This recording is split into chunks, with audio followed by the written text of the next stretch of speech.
Conspiracy theories, eh? Wait till you get a load of this.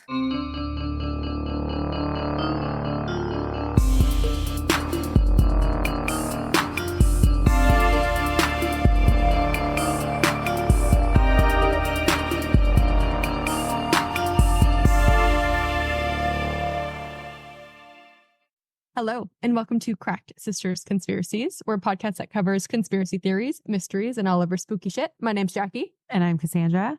And we are said sisters. What's up? Hello. To give you some gratification, or maybe that's not the word I'm looking for. I can't think of the word, but Credit? Recognition? yeah, one of those two. So last episode, when we did the intro, you looked at me weird and you're like, you took the world's longest pause to say your name. And I said, no, I think you just imagined it. It was a very, very, very long pause. The word you were looking for is validation. Validation. Validated. Okay. Yes, that's what I was looking for. Yeah. So I right.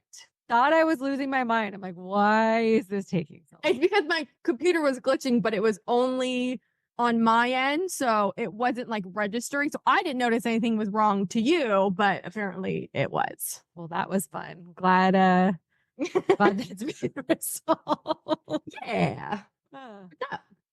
Nothing, good old Monday evenings, straight chaos. I really wanted to have gotten this done yesterday, but we ended up having to go to the Seaside Tattoo Convention out in Ventura. Oh yeah, how was that? That was interesting.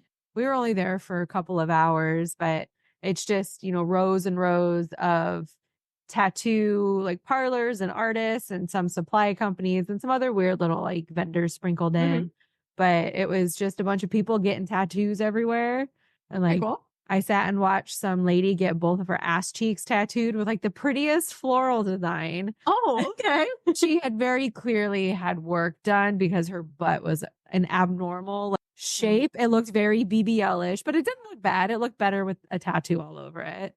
But Grayson was there, and I guess in the later hours of the convention, around 4, they do an adult specific or adult targeted burlesque show in the middle. Oh my gosh.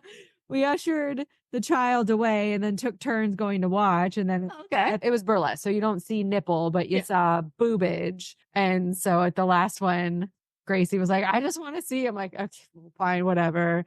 And she was just more concerned about the way that they were dancing or if they were getting stuck in their like clothes as it was coming off versus anything else. She thought it was hilarious. I'm like, body's a body. So that's true, I guess. Yeah. But the main reason we were there is because the guy who had done Evan's back piece was one of those shops that was at the convention, and there's contests that you can enter. So like best back piece, best chest piece, best black and white, whatever. And so he entered Evan on his into the contest. And poor Evan, who is the most socially introverted person that exists, like even worse than me, had to go up on stage, take off his shirt in front of all these people, and then stand in front of a judging table while 3 dudes scrutinized his artwork. Oh, gosh. I mean, it wasn't a very long amount of time, but it was enough that you could see like the light go out in his eye. Yeah. And then that doesn't sound nice. There was maybe like 7 or 8 people, but they got second place. So that was cool. But he didn't get to keep the trophy because it's not him who's doing the work. It's the artist. So, yeah. So his tattoo artist was collecting trophies, which good for him. That means, he's pretty decent. But should have given Evan something. Yeah, I took a picture of it. There was one vendor who gave him it looked like an empty bag, but it was from a dispensary and there was a pre-roll in there. So there you go. That was it. But he can't even smoke with his job, can he? I don't know. But yeah, that was what his prize was. And he's like, this is terrible. Oh, but Grayson's mission in life was to go around collecting stickers from everyone. Mm-hmm. And then she just gradually started asking for other things and was getting like candy and like table decorations. She was just taking people's shit left to right because she was like the only kid that was there. And they, whatever. Good for her. Yeah. So that's what I did yesterday. How was your weekend? My weekend, I was hopeful. It went downhill. It's okay. I'm pretty sure I broke or fractured, which is the same thing, but a minor fracture my toe. Oh, lovely. I fucking jammed it against the ottoman and I heard a pop and then I couldn't walk on it and it was swollen and discolored. So that was Lovely. fun. And then on Saturday, Alex and I went to the Sacramento State Fair, Okay. which is cool. We were like, oh, we're going to just pig out basically and get everything that's fried, like funnel cakes, corn dogs. We wanted to try a fried Twinkie because I never had one. Oh, yeah. And he's like, it's going to be hot. I'm like, I know. Yes. So we got there at like 3, which to be fair wasn't the best, but we felt like we were just wasting our day waiting for it to become night. Yeah. So we ran some errands. We bought, I fucking sold my shotgun to like this random guy in a shop. So Alex wants to buy a rifle because him and his brother are going to go hunting because he's convinced he's going to kill a bear or something. I don't know. Right. And he was like, oh, I'm going to buy a rifle. I'm like, whatever. And he's like, and I'm going to trade in your shotgun. And I'm like, I don't think I agreed to this, but my shotgun, I don't know if you've ever seen it. The barrel is comically large. Like you cannot use it for home defense. There's no way you could clear a fucking wall without being a mile back and then like trying to pie. You wouldn't even fit in the fucking. It's a bludgeoning tool at that point. It is. And to be fair, we could have bought a shorter barrel for it, but I haven't used it since a million years ago. So I was like, whatever, I guess you can like trade it in. So we were at this gun shop in Vacaville. And it was a woman owned one. And she was like, oh, let's see what you got. So she racked it to make sure it was clear. And then this guy that was next to us, like looked over, he goes, is that a shotgun? And we're like, yeah. He's like, oh, I'm teaching a shotgun class tonight and I need one. Can I have it? We're like, sure, if you pay me. So he just Venmo'd us. So yeah, so we got a couple $100 and Alex was able to get his gun. So we did that. Then we went to the fair and then it was 104 degrees. Oof. And I felt like I was melting. I don't know how he was okay being in this heat, but literally I felt like everything in my body was dying. So we spent 1 hour and I said, I'm so sorry, but I need to leave. I'm going to die. So then we left. What did you eat in that hour at least? I got the world's disgustingest burger, which put me in the worst mood. Well, that's not fried. Well, Alex got like a 7-foot corn dog. Oh, the big dick corn dog? And I'm like, yeah. I'm like, first, let me take a picture of you eating it. He didn't. And then I'm like, I want some. And he ate the whole thing. And went, that's cool. I guess I thought we were sharing half a burger, half a fucking foot-long corn dog, but I guess not. So the burger was gross, so I didn't eat it. So then I got Dole Whip, which was delicious because it was hot. Okay. Then I got a funnel cake, but then I wasn't really hungry for the funnel cake. And then Alex got a fried Twinkie and then some cheese curds. And then I felt like I was going to puke. Okay. So yeah. I mean, I figure if you were able to endure the elements, you would have been able to spread it out over that. Had it not been balls to the wall hot, we would have stayed much longer. Like we played some games. We won a giant Squirtle. Nice. So that was fun. But yeah, it was just too hot. Yeah, I refuse to go to the fair before 7:00 at night now. Like the sun needs to be going down for me to endure it. But what a bitch that he wouldn't let you take the picture of him, because I have a picture of Evan choking down a fried glizzy and it is the best picture ever. It's not like he was adverse to it. He just forgot. And then he just started eating it while I was waiting for my burger to be cooked. And by the time I got back, he had eaten half of it. I'm like, well, now it just looks like a normal fucking corn dog. And that's not funny. So yeah, it was very upset. He done fucked up. Anywho. I don't remember what your topic was. I remember helping pick it, but I don't know what the options were and what you decided. What are you talking about today? My topic was a suggestion from Johnny. So thank you, Johnny. And it was Dorothea Puente. Still nothing. Okay. Yeah, I don't There was a cookbook involved. Nope. Boop. You really It'll come back to me as soon as you start talking. That's fine. So let's get into it. Dorothea Helen Gray was born on January 9th, 1929 in Redlands, California, which is here in Northern California. Dorothea's family was somewhat tragic as her father was a raging alcoholic who continuously threatened to kill himself in front of her, and her mother was a sex worker. Oh, lovely. Her father died of tuberculosis when she was only 8 years old, and the following year when she was 9, her mom lost custody and then died in a motorcycle accident. I feel really bad for giggling at any part of it. No, you shouldn't. She's a terrible human being. Oh, okay, cool. Well, I probably should say that after this line, but Dorothea and her siblings were then sent to an orphanage where she was sexually abused. Oh, No one deserves that, but she is a piece of shit. I mean, is this a nature versus nurture conversation? Is she a product of the environment and the situations that she experienced? I think I would agree with that, Okay. but whatever.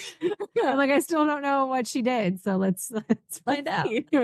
So at age 16, Dorothea got married to a soldier named Fred McFowle, and together they had 2 children. 16? Yeah. Ew. Okay. But so she was born in 29, so Oh, that's when the life expectancy was still like I think it's pretty normal to get married pretty young. So she had 2 daughters. She sent one of them away to live with family in Sacramento, and then she placed the other for adoption. So she had 0 daughters. She like had a Sophie's choice, but maybe it sounds like it wasn't that hard of a choice and just Yeah. It's pretty well, I don't want them, so someone else can have them. Okay. 1948, Dorothea experienced her first run-in with the law when she was arrested for using forged checks and was sentenced to 4 months in jail and 3 years probation. Later that year, her husband, Fred, left her. And basically at this point, she's just having a grand old time in life. In 1952, she married her second husband named Axel Johansson, and their relationship wasn't the greatest. And since Axel traveled a lot for work, Dorothea took it upon herself to use all of his money to go gambling and then invite random men to stay over at their home.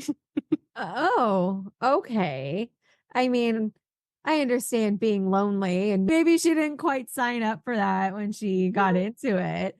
So spend a little bit of the money, but She wasn't trying to hide any of this, by the way. She's like, if you're going to leave me, I'm going to do whatever I want with whomever I want and all of your resources.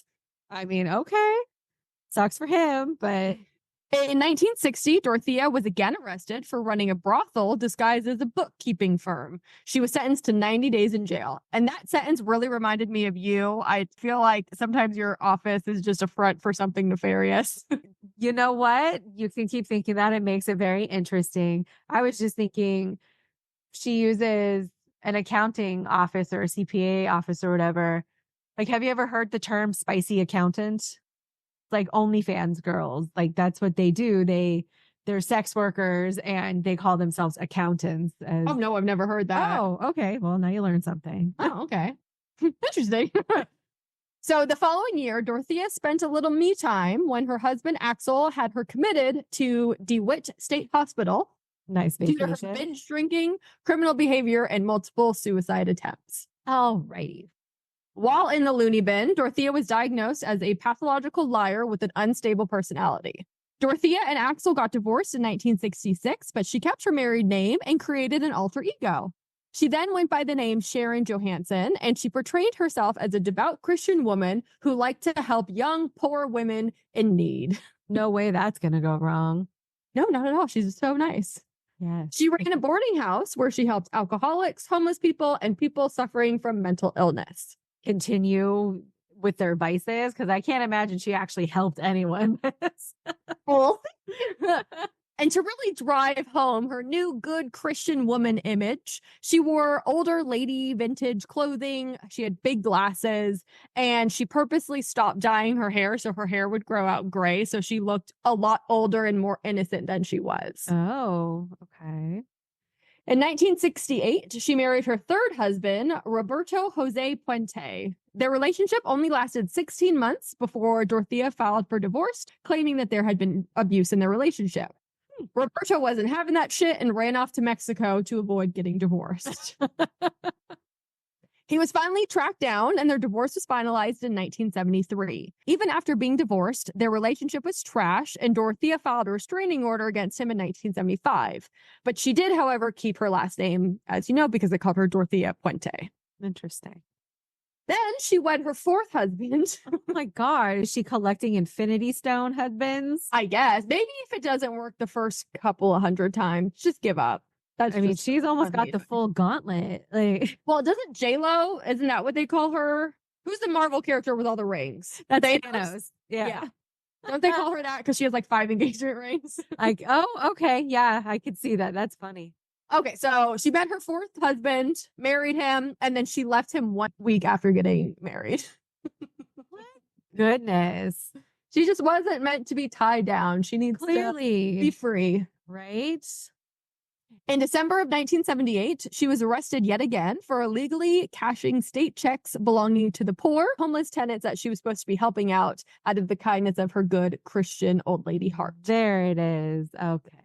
She did not have to serve any jail time, and she was only given probation and had to pay $4,000 in restitution. That is shocking. With the amount of time she had been arrested previously, like you would think that would count against She's her. just the sweet old lady that must have gotten mixed up in something. So now we're going to talk about her victims, and there are many. Oh, no.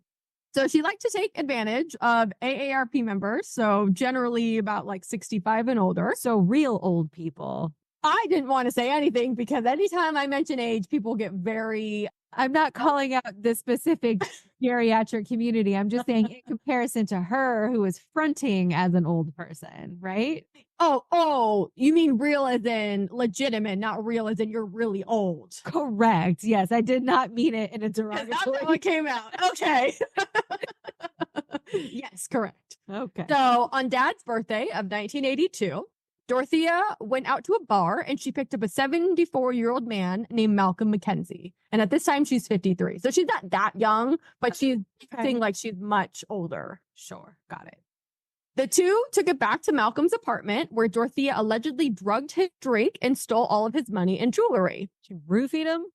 Not a roofie. She likes to use allergy medicine. Well, they probably didn't have roofies in the 30s or whenever this was. This is 1982. They 100% had roofies. Oh, shit. That's right. She was born in like... I know. I had to do the same math because I felt like we were jumping through time and she should have been dead. But Yeah, that's because you not just how that said works. that she's in her 50s and went right over my head. Okay. That's okay. In April of 1982, Dorothea let a 61-year-old woman named Ruth Monroe stay with her for a bit because she's so nice. Ruth was perfectly fine when she went to stay with Dorothea, but a short time after arriving, she suddenly died of a codeine overdose. Oh. Her death was originally ruled a suicide, but after a little bit of digging, it was ultimately ruled a homicide. Suspicious. Mm-hmm. On May 16th, 1982, Dorothea went and visited a 49-year-old woman named Dorothy Osborne at her home. The two shared a drink together, and when this woman woke up 8 hours later, she realized that all of her checks, credit cards, and a whole bunch of other shit in her house was missing. Well, at least she woke up. She fared better than the last one. Exactly. She should feel so lucky. 2 months later, in July of 1982, Dorothea was sentenced to 5 years in prison for grand theft. Oh. She's finally getting a little bit of justice. Was she let out early? I say, or is she? Let's see. While in prison, Dorothea made a pen pal, a 77-year-old retiree named Everson Gilmouth. And this is unrelated, but I don't know where your phone's algorithm takes you, but mine every once in a while likes to throw in. It's not like JDate. I know that's not the name of it. That's a Jewish dating site, but it's a video, like a Zoom video, but just one person of a person in jail and or prison. And it's like their Tinder bio. It's like, hi, I'm Jason. And I like long And murdering charge. people. Hit me up on, this is my inmate number. And the comments of women, because they're like usually pretty attractive looking men, but the women are like, I can change him. He's mine. Like, I got you. And someone Bitch, he's in prison because he just killed his girlfriend. it was like he literally murdered a family. They're like, it's okay. He just needs me. Like, Just- obviously they're joking, but Blinded by the red flag. That was like the hot convict back in the couple years ago. yeah, the guy with the eyes. Yeah, and he got like a modeling contract and he was like a total piece of shit. He might have like gone, I I think, don't remember what he did. I don't remember either. I just know that he got out, got a modeling contract, like knocked someone up, fucked around, like abandoned his family. Yeah. But it just cracks me up that this is an like entirely real thing. That do you get these privileges that you can sit in front of a computer and record your intro and then like send it out to people? That is a great question. They must be really well behaved. So anyway, Dorothea was released from prison early, as you suspected, on September 9th in 1985 after only serving half of her sentence. She was greeted by her retiree friend, Gilmouth, and another friend named Ricardo, and they drove back to her boarding house all together. They picked her up. Hmm. And apparently things were going really well with Gilmouth because in October of 1985, shortly after they met, Dorothea sent a letter to Gilmouth's sister announcing their impending marriage in the following month. This is what, number 6, 7? I'm losing count. This would be number 5. Okay. During the same time, and completely unrelated, of course, Dorothea hired a handyman to come and remodel her boarding house. She asked him to just kind of throw in a 6-foot by 30-inch by 30-inch box for storage. No big deal. That's a totally normal request. Yeah. And then for payment, Dorothea agreed to sell the handyman Gilmouth's truck for $800. And she's like, he doesn't need it. He's very nice. Here you go. It's like for Alex a couple selling your days. rifle. Exactly. Just sold it right out from under you. So the handyman did as he was asked. He created the box. He waited a couple days and then he came back 3 days later. But when he returned, he noticed that the box was nailed shut and it now weighed 300 pounds. So Dorothea's like, it's just filled with storage, like stuff I'm not going to use anytime soon. Christmas I need you to help me drive in my impending husband's truck to my storage facility. So they load it up. This dude finds nothing weird about this. So they start driving and she goes, you know what? The storage facility is too far away. Let's just pull over on the side of the road near this lake. I don't actually need what's in it. And so the handyman said, okay. And the two did that.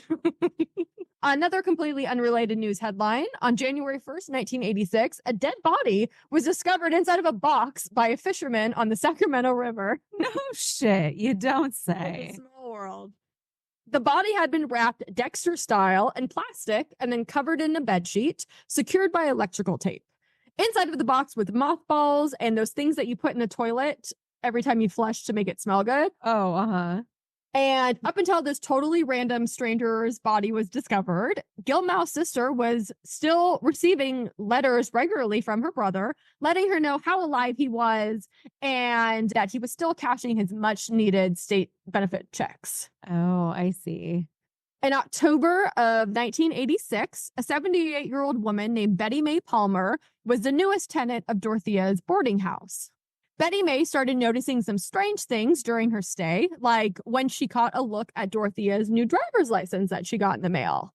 It was Dorothea's face, but the DMV had made a clerical error and they accidentally put Betty Mae Palmer's name and date of birth instead of Dorothea. This is What a coincidence. That's a pretty big oversight, right? The there. DMV, they sucked. I mean, they do. So during this time, the mailing address was also Betty Mae's, so her social security checks ended up going to Dorothea instead of herself. And this wasn't the biggest deal until Dorothea forged Betty Mae's signature and stole a total of $7,000 from her social security checks. Oh, damn. So during the same time, Dorothea befriended a 78-year-old woman named Leona Carpenter. Leona was having some medical issues and kept being sent to the hospital for flurazepam overdoses. And that's a over-the-counter allergy medication. Oh, okay. So Dorothea, being the great friend she is, she wanted to help Leona and decided to become her power of attorney to ensure that she was receiving the best medical care possible. Oh, nothing like taking on a fiduciary responsibility. That's right up her alley. I fucking hate that word. So somehow, because of this new position, the Social Security's office got confused. So they sent all of Leona's Social Security checks to Dorothea. But not to worry. Dorothea was nice enough to cash all of those checks for her. Wow.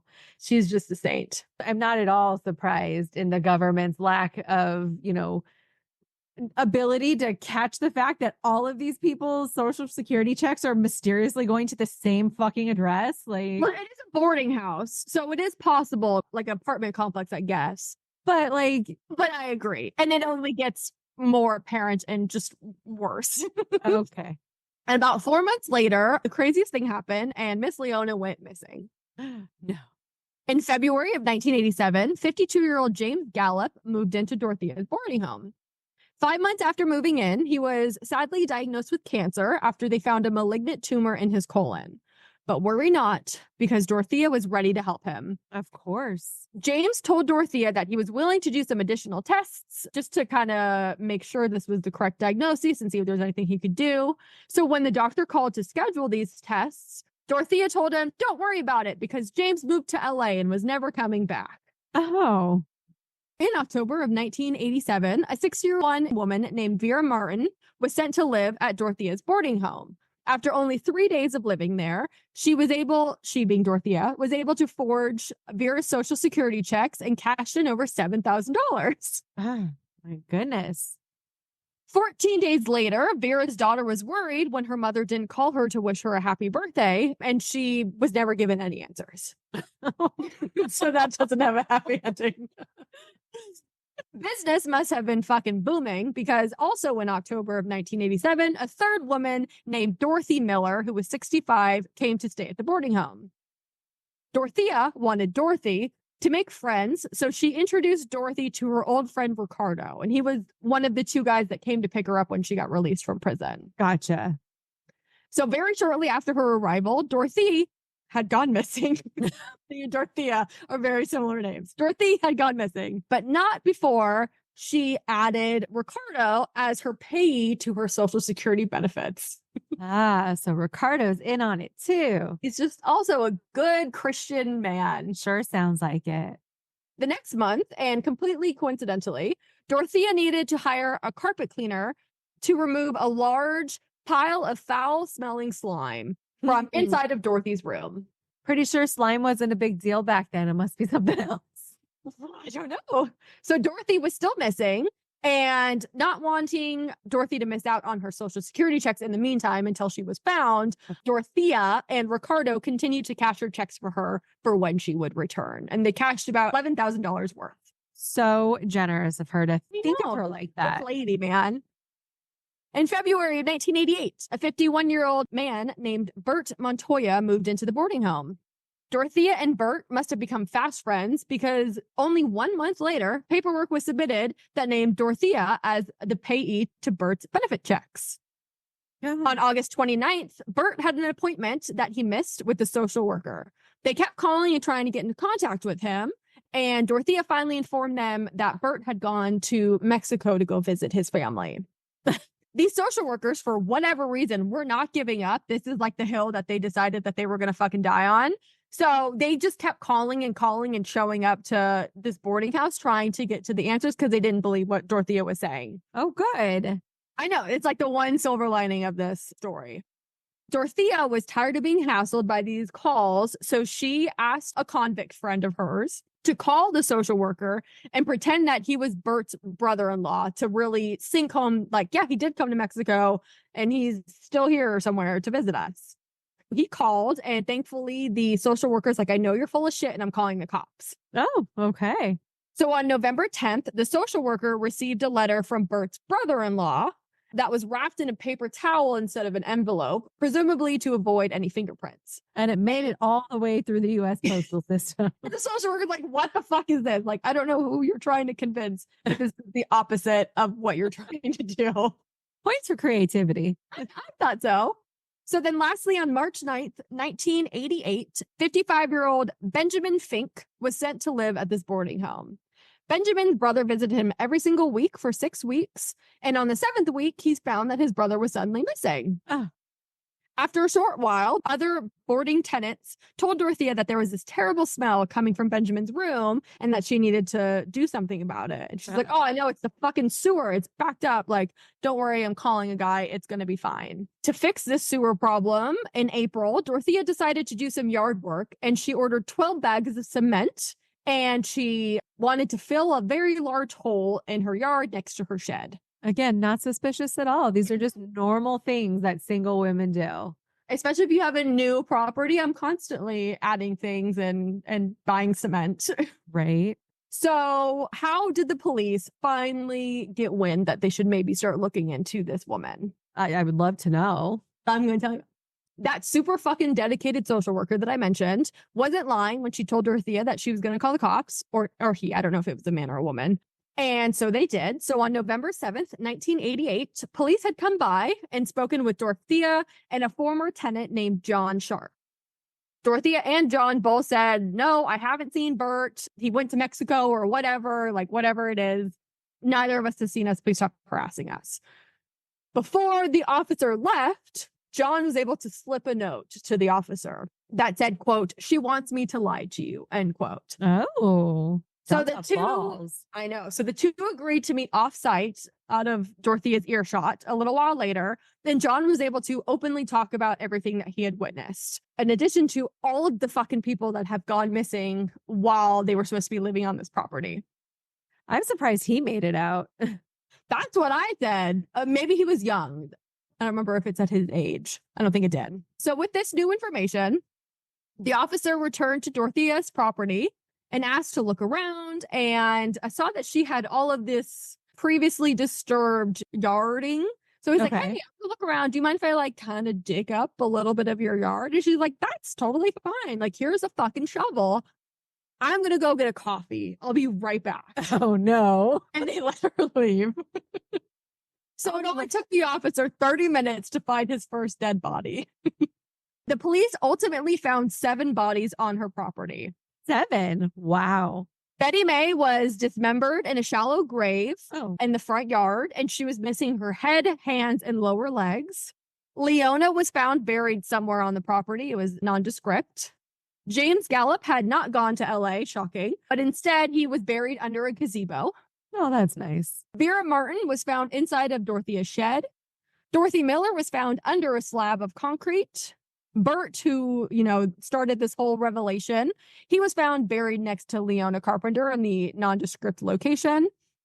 And Benjamin Fink was found in that cement hole that she had filled next to the shed. I think that's the least surprising of them all. So toxicology testing was done on all of the bodies, and it was revealed that each person had massive amounts of flurazepam and like at least 3 to 5 other over-the-counter and or prescription medication. And all of the prescription medication was prescribed to Dorothea. Oh. Because she's really smart. You know what? With all of the check fraud, I wouldn't put it past her to have some workaround for prescription fraud too. I think she should really stick with what she knows, because she kind of, I think, got out of her depth a little bit. So obviously Dorothea never came back from her coffee run, and they put out an APB for her. And 5 days later, an employee of CBS named Charles Wilgus had gone into a bar in LA and met a woman named Donna Johansson. The next day, Charles was watching the news, and sure as shit, he saw Donna's face on the fucking news as a wanted person, but learned that her name was not Donna Johansson. In fact, it was Dorothea Puente. Oh. So Charles called up his coworker, and he's like, "This is what fucking happened. We need to call the cops." So the two got together and they called the cops, and they said, "Hey, this is where I found this lady. She says she was staying here. You should probably go get her." That same day, the cops were able to go to the motel, find Dorothea, and have her arrested. And then she was shipped back to Sacramento. Okay.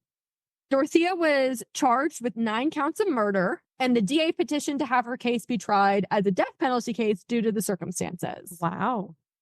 Dorothea said, "Let's take this bad boy to court. I plead not guilty." Oh, no. On August 2nd, 1993, after 11 days of deliberation, the jury said that they were deadlocked for all 9 murder counts. And for those that don't know, if a jury can't come to a decision, a mistrial is declared. And then you either have to start all over with a completely new jury and trial, or you let it go. I don't know if he had the authority to do this, but the judge at the time said, "That's too bad. You guys are going back in that room and you're not fucking coming out until you have a decision. I'm not doing this again." Which I don't think is legal. So 24 days later, the jury found Dorothea guilty of 3 of the murder charges, but they were still deadlocked on the other 6. They had to deliberate for weeks. After a total of 35 days, the judge finally agreed to let these people go home. Oh my God. So because they couldn't come to a unanimous decision about all 9 of the charges, the death penalty was taken off the table. On December 10th, 1993, Dorothea was sentenced to life in prison without the possibility of parole for those 3 murder charges. While in prison, Dorothea stuck with her innocence and never once gave a reason as to why she did or did not kill all of these fucking people. She portrayed herself as a loving caretaker and said, quote, "The only time the boarders were in good health was when they stayed at my home. I made them change their clothes every day, take a bath every day, and eat 3 meals a day. When they came to me, they were so sick. They weren't even expected to live." End quote. So helpful. They weren't expected to live, and she So made I killed sure. them. So obviously Dorothea's case was very public, and she was given the nickname the Death House Landlady, which I think really needs some fine tuning because it's just The marketing team needs to get on top of that because it doesn't have the good ring to it. It's too. it doesn't. It's very long. In 1998, Dorothea was put into touch with a publisher named Shane Bugby. For whatever reason, this shit stain decided that he needed to collab with Dorothea, and he published a fucking cookbook titled Cooking with a Serial Killer in 2004. Oh my God. Funny enough, Mom told me Johnny has a copy of this cookbook. I don't remember why. I would be very curious to see its contents and if there's anything worthwhile. So apparently there's like 30 recipes. There's some interviews like that he did with her. I know I do want to see a copy, but I don't want to pay for it, obviously. No. And then about 18-ish years later, on March 27th, 2011, Dorothea died in prison from natural causes. Too bad. I know. And that is the story of serial killer and cookbook author Dorothea Puente. Now, a quick word from our sponsor.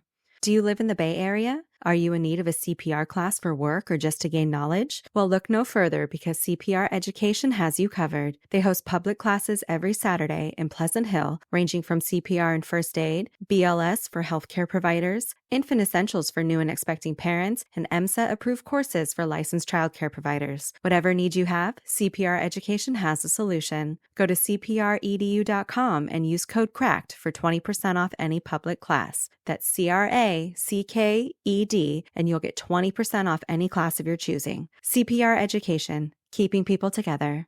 I knew none of that. I remembered nothing about the premise when you pitched it. So it was all brand spanking new from the get-go. Oh, good. This woman had an incredible amount of luck. I know. I'm sure because she kept getting away with everything and it always kind of worked in her favor. That kind of helped perpetuate her desire to just keep going. And like I mentioned, when she was put in the loony bin, the psychologist diagnosed her as a psychopath, basically, or sociopath. Yeah. So people like that are usually really good at like, charming. And it was funny when the story first started, I'm like, man, I need to take a page out of Dorothy's book and learn how to interact and pitch to people that way. But that whole psychopath component, I think I'm missing. So maybe that's why I'm just an awkward bundle. That makes sense. That's right. So I'm going to not strive to be like Dorothea because that's a good goal in life. Yes. Really bottom of the barrel. Yeah, I have no desire to be married 18 times and I don't want to kill 25 people. So what are you covering? I do not remember. I am going to go over the Bermuda Triangle. I'm looking at my notes. I'm like, what's my topic? I don't know. I do not have 9 pages of notes like you do. Okay. I have notes. Okay. As I was getting into it, I'm like, there's not a whole lot of meat to what this is. Oh, okay. We'll see what comes of it. Sure. Totally fine. I've never looked into it, so I don't know how lengthy or not it is. I expected it to be more interesting and more fun than it was. So I'll get your opinion on it at the end. Okay. But yes, we would like more recommendations, please. I need something more interesting to research in the little bit of free time that I have. So you can reach out to us on our various socials and you can send us a DM on Instagram. You can send us an email at crackedsistersconspiracies@gmail.com. We have a Facebook and an X, so we don't really use them. We have a TikTok that is like kind of chugging along. Every now and again, it gets a surprise new clip. But if you would like the full version of our episodes, you get to see the videos and some other goodies. We encourage you to go to our Patreon and check it out there. But anywho, I'm going to say stay cracked, y'all. And have a great day.